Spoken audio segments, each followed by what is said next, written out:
loodud. Aga nüüd me teeme hästi lihtsalt. Et lihtsalt tuleb OSB lihtsalt praegu peale.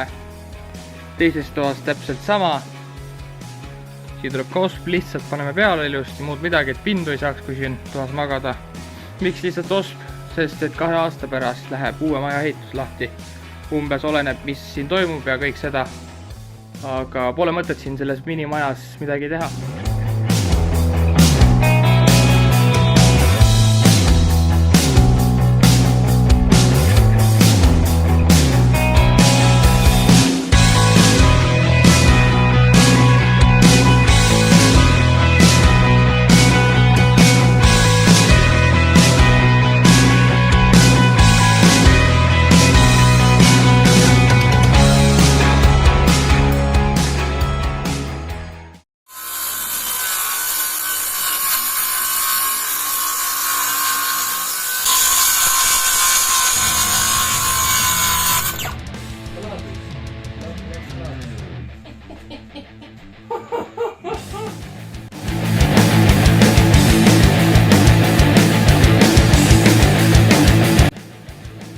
No nii, toome selle viimase plaadi ka just liiga.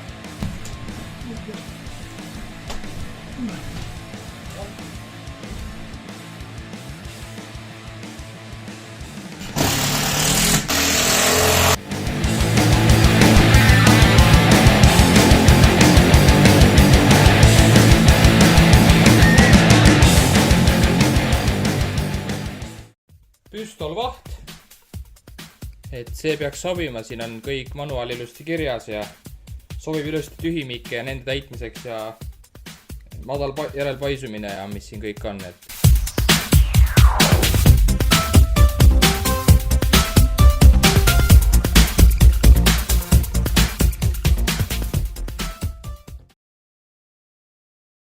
Sain vahu lõigatud ja kõik tehtud. Et lihtsalt, et ei oleks seda pinnulist seina. Et on lihtsalt OSB.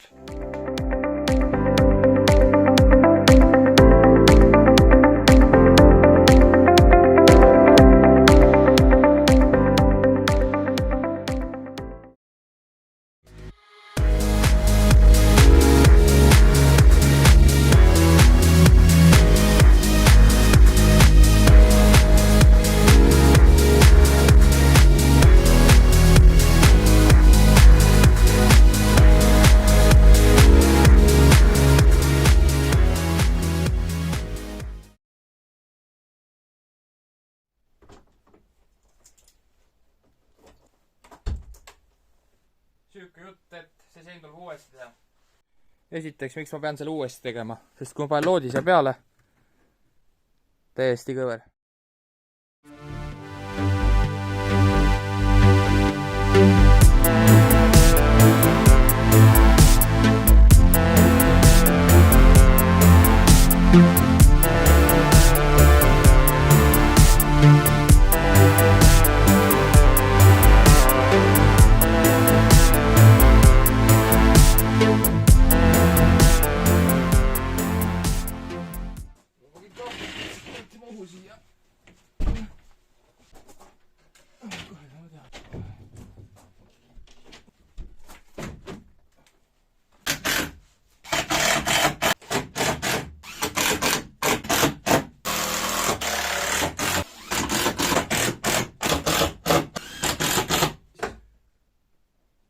See on nii sirge, kui vähegi võimalik. See on reaalselt nii sirge.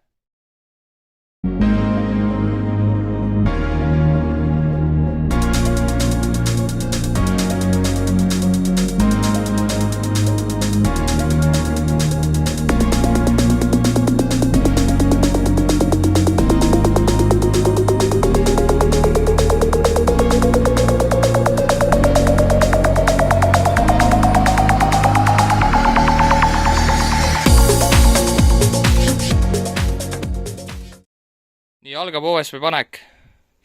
Tõin plaadid ära eile ja hakkame külge panema ja saab ilusaks. Ja sinna nurka lõppu lähevad riiulid, riiulite peale mingid karbid, asjad, mis iganes.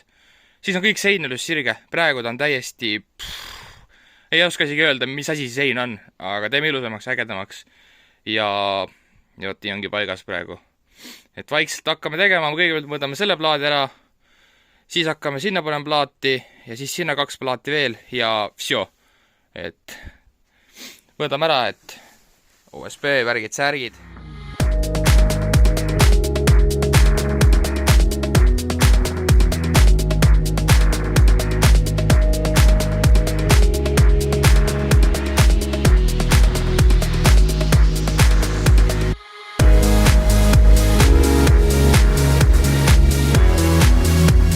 Kõik ilusti tehtud ja kõik oospid, kõik on ilusti valmis. Nüüd hakkame koristama siia seinale asjad tagasi, sinna nurka riiul ja valmis.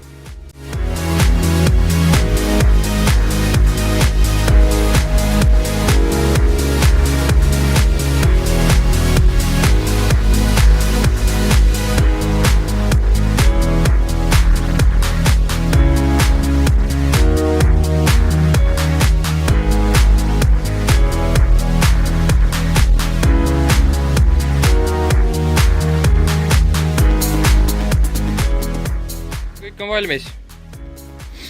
Kõik on ilusti tehtud.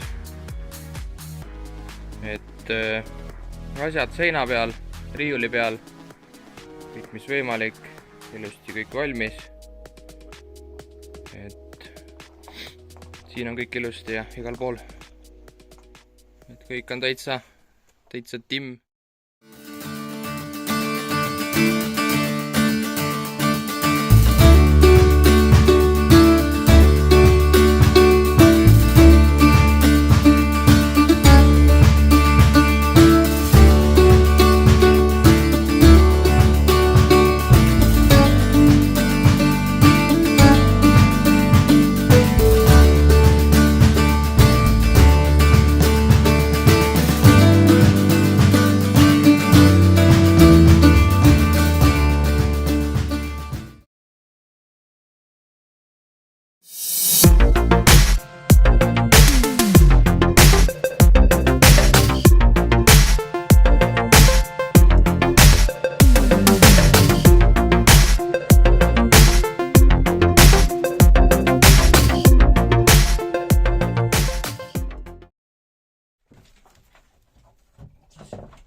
Kõik kinni. Hoopsti.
Paneme siia ühe tala nüüd.